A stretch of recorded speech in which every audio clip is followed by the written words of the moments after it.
Hi, welcome to மாமி சமையல். Hello, இன்றைக்கி நான் லஞ்சுக்கு பீட்ரூட் பொரியல் பண்ணலான்ட்டு இருக்கேன். ஏன்னா ஆல்ரெடி காரக்குழம்பு இருக்குது, அதை நான் இன்னொரு நாள் வீடியோ கட்டேன். பீட்ரூட் பொரியலுக்கு போடுறேன்.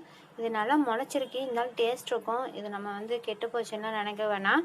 இதை நம்ம இது நல்லா தோல் சீவி கட் பண்ணிவிட்டு நம்ம பீட்ரூட் பொரியல் நல்லா பொடி பொடியாக கட் பண்ணால் டேஸ்ட்டாக இருக்கும். ஒரு வெங்காயம் தோல் உரித்து வச்சுருக்கேன். ஒரே ஒரு வரமிளகா, இது எங்கள் ஊர் மிளகா, அதனால் ரொம்ப காரமாக இருக்கும்.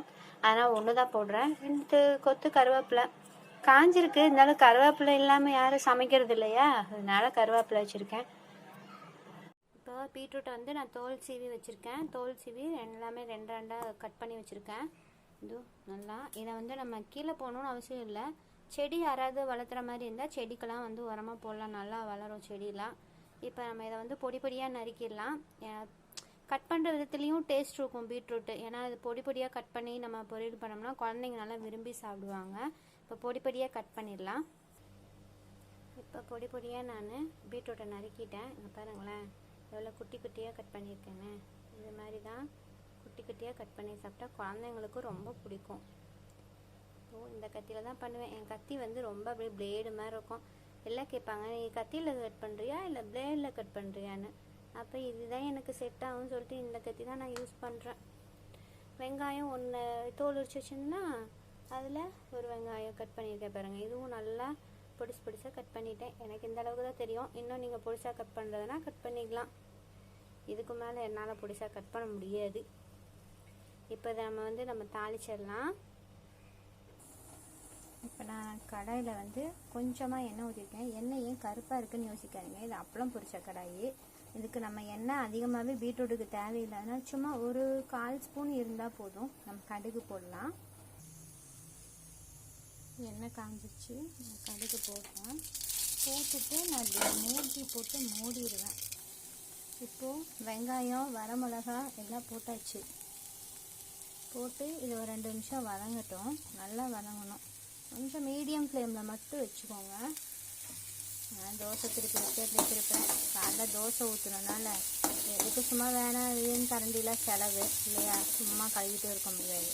அதுதான் இது வெங்காயம் ஏன் சிகப்பாக இருக்குன்னு வச்சுட்டாங்க. பீட்ரூட்டை கட் பண்ணிவிட்டு அந்த கத்திலே கட் பண்ணனால இப்படி ஆயிடுச்சு. இது நல்லா 2 நிமிஷம் இப்படி வதங்கி உப்பு போட்டு வதங்கினாலும் சீக்கிரம் வதங்கிடும். ஆனால் வேணாம், இது கொஞ்சம் இப்படி ஏன்னா பொடியாக கட் பண்ணனால சீக்கிரமாக வதங்கிடும். இப்போ வெங்காயம் வதங்கிடுச்சு. நம்ம இப்போது பீட்ரூட்டை போட்டுடலாம். இந்த அளவுக்கு வந்துருச்சு. நான் எப்போவுமே கொஞ்சம் மீடியம் ஃப்ளேமில் வச்சே தான் நான் சமைப்பேன். அப்போ தான் நல்லா பொறுமையாக வேகும். அதுக்காக வேகாமல் செஞ்சாலும் நல்லாவும் இருக்காது. இப்போ காயை போட்டாச்சு. காய் பார்த்தீங்களா எவ்வளோ அழகாக இருக்குல்ல.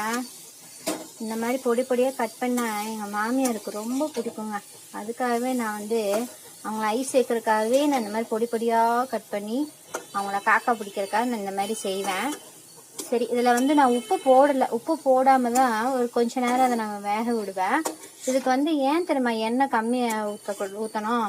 பீட்ரூட் எண்ணெய் குடிக்காது. அதே மாதிரி எந்த பொரியலுக்குமே எண்ணெய் நிறைய சேர்த்தாமல் சாப்பிட்டா உடம்புக்கு நல்லது.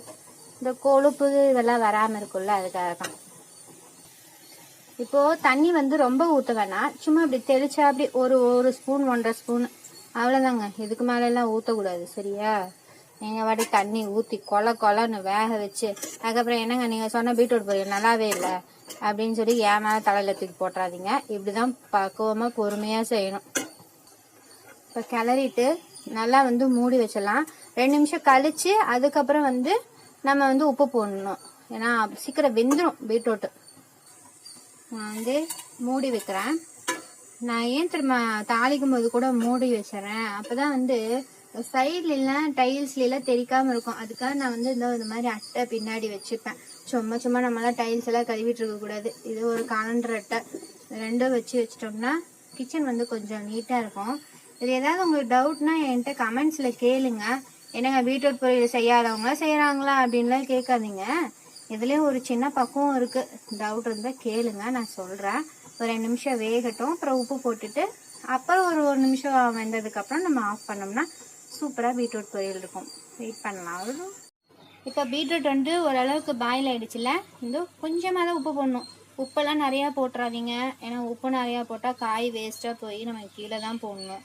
அதனால் லைட்டாக போடுங்க. வேணும்னா உப்பு போட்டுக்கணும், இல்லை எல்லோரும் உப்பு கம்மியாகவே சாப்பிடுங்க, அதான் உடம்புக்கு ரொம்ப நல்லது.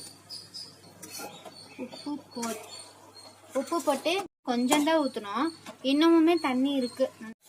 இப்போ தான் உப்பு போட்டு எல்லாம் கிளியர் ஆச்சு, நல்லா காய் வந்துருச்சு, தண்ணி நல்லா இஞ்சிருக்கு. பார்த்தீங்கன்னா கல்யாண பொண்ணு கையில் வச்ச மருதாணி மாதிரி செவேன்னு இருக்குது பார்த்தீங்களா, நல்லா சூப்பராக இருக்குது. இதை நம்ம தேங்காய் போடணும், தேங்காய் போட்டால் தான் செம்மையாக இருக்கும். எங்கள் வீட்டில் தேங்காய் போட்டால் பிடிக்காதுங்க, அதனால தான் நான் இப்படி செய்கிறேன். நீங்களும் இதே மாதிரி சமைச்சு சாப்பிடுங்க. ஏதாவது கமெண்ட்ஸ் எது கேள்வியா தப்பாக இருந்தாலும் சரி, இல்லை சரியாக இருந்தாலும் சரி கமெண்ட்ஸில் போடுங்க, நானும் கேட்குறேன். நீங்கள் என்ன சமைச்சிங்கன்னு எனக்கும் போடுங்க. மறக்காமல் சப்ஸ்கிரைப் பண்ணுங்கள், பக்கத்தில் இருக்க பெல் ஐக்கானை கிளிக் பண்ணுங்கள். தேங்க்யூ.